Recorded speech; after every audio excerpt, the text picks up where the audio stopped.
정치적으로 가장 정확한 규정을 한 사람이 있습니다. 바로 토마스 제퍼슨이라는 사람입니다. 미국의 3대 대통령이고 미국의 독립선언서를 기초한 사람이죠. 1776년에 이 독립선언서라는 문서는 그 뒤에 민주주의를 하려고 하는 나라에서 헌법을 만들고 할 때 항상 참고로 했던 일종의 자유민주주의 체제의 발굴입니다. 이 독립선언서에 중에서 또 가장 유명한 문장이 하나 있습니다. 이 문장은 영어로는 영문이요. 번역을 하면 좀 딱딱하지만은 이렇습니다.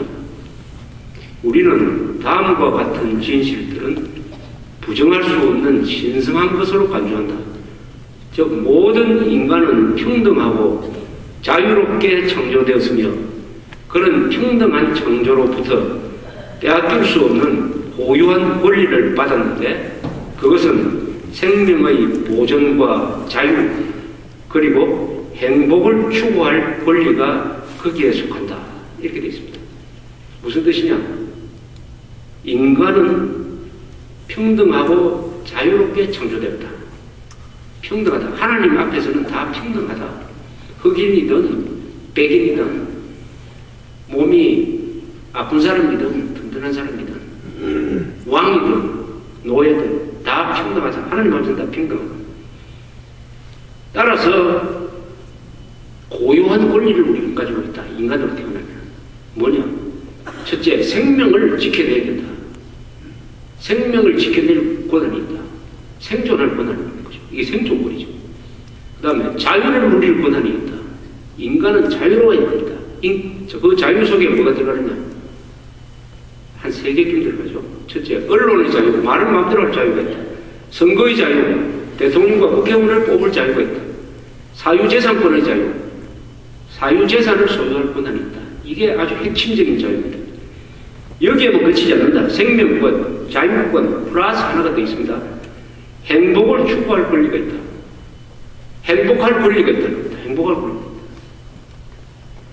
행복권, 자유권, 생존권이죠.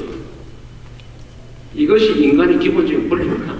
여기 특히 행복권, 인간이 얼마나 소중하게 만들었습니까? 하나님께서 지구만큼 소중하게 만들었으니까 그 인간 생명을 가지고 태어난 사람은 반드시 행복해져야 될 권한과 의무가 있다는 뜻입니다. 인간으로 태어나면은 행복해져야 될 의무가 있습니다. 의무. 왜냐? 돌로 만들었으면 돌이 뭐 행복해질 수 없잖아요. 개로 만들었으면 개가 행복해져야 될 의무를 찾기는 매우 힘들 것입니다. 그러나 인간처럼 고귀한 존재로 만들었으니까 인간으로 태어난 사람은 무조건 행복해져야 된다. 행복해지는 것이 하나님을 기쁘게 하는 것이다. 불행한 사람은 안 된다. 즉 기독교인은 무조건 행복해져야 된다. 행복해질 수 없는 이유를 제가 이렇게 말씀드리면 나는 이것 때문에 행복하지 못하는데 사치스러운 이야기하고 있네 라고 생각하실지 모르겠지만 인간으로 태어났기 때문에 행복해져야 된다는 얘기죠. 인간으로 태어나지 않고 우리가 가만히 한번 생각해 보십시오. 우선 내가 북한에서 태어났으면 어떻게 되냐? 북한에서 태어났으면 지금 뭘 하고 있겠느냐라고 생각해 보십시오. 북한에서 태어났으면 어떻게 하겠느냐? 7천만 한민족입니다. 그 중에서 남한에서 태어날 확률이 60%예요. 북한에서 태어날 확률이 약 4, 5% 되죠? 3대 2대 1이니까. 그러면 여기 계시는 분들, 여기 왜 계십니까? 평양에 왜 아니고 여기 계십니까? 여러분 부모님 때문이죠. 그보다는 근본적으로 하나님의 축복 아닙니까? 그러면 무조건 행복해지. 아니면 지금 현재 뭐 부도가 나신 분도 계실지도 모르고 또는 내일 당장 카드 빚을 막아야 될 분도 계시고 집안이 여러 가지로 막 좀 어렵고 그렇더라도 우선 자신을 돌아보면은 내가 강아지도 아니고 저 지렁이도 아니고 과거가 아니고 인간으로 지금 살고 있다. 인간 존재, 인간으로 태어난 이 존재의 의미에 대해서 바로 답이 바로 나올 거라고 생각합니다. 인간으로 태어났기 때문에 행복해져야 된다. 행복해져야 된다.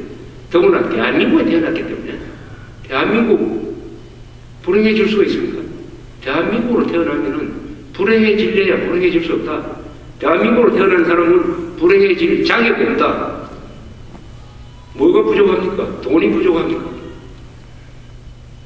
돈이 부족합니까? 지금 대한민국에서 돈 없어서 굶어 죽는 사람이 있습니까? 돈 없어서 병원에 못 가고 돌아가시는 분들이 있습니까? 그런 시대가 1977년까지는 있었어요. 의료보험이 만들어지기 전에. 그때만 해도 사람들은 이 부분은 우리가 북한보다 못하다.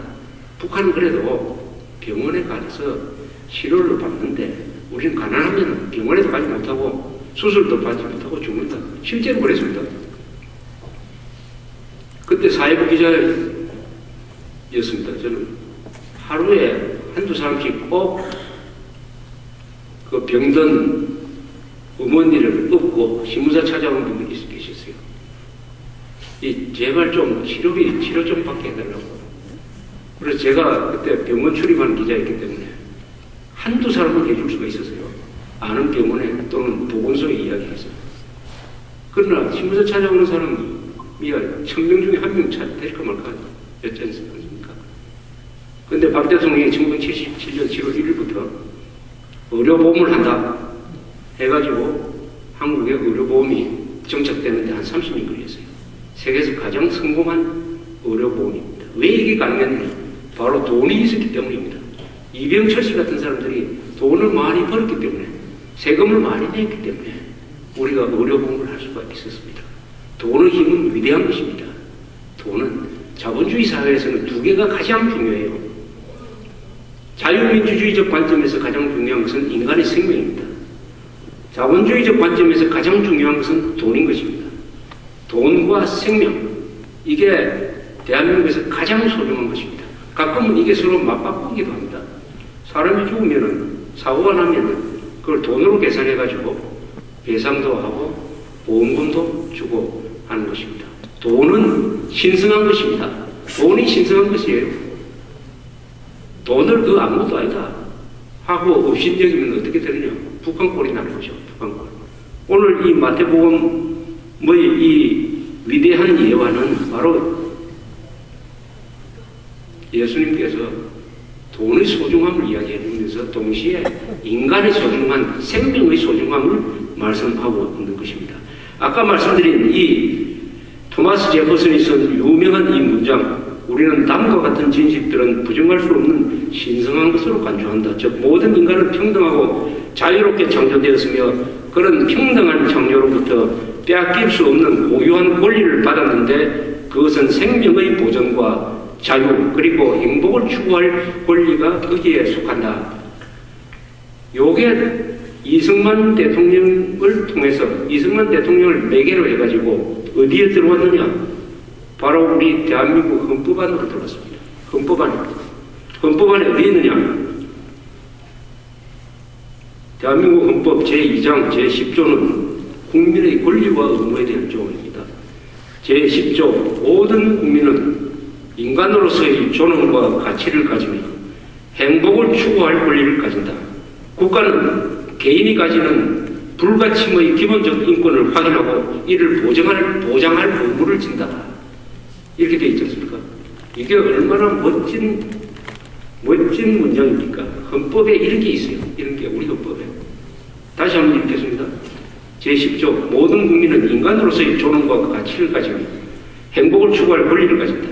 국가는 개인이 가지는 불가침의 기본적 인권을 확인하고 이를 보장할 의무를 진다. 이거 아까 제가 말씀드린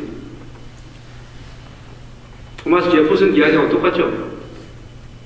이것을 대한민국 헌법 안에 집어넣은 분이 바로 이승만 대통령입니다.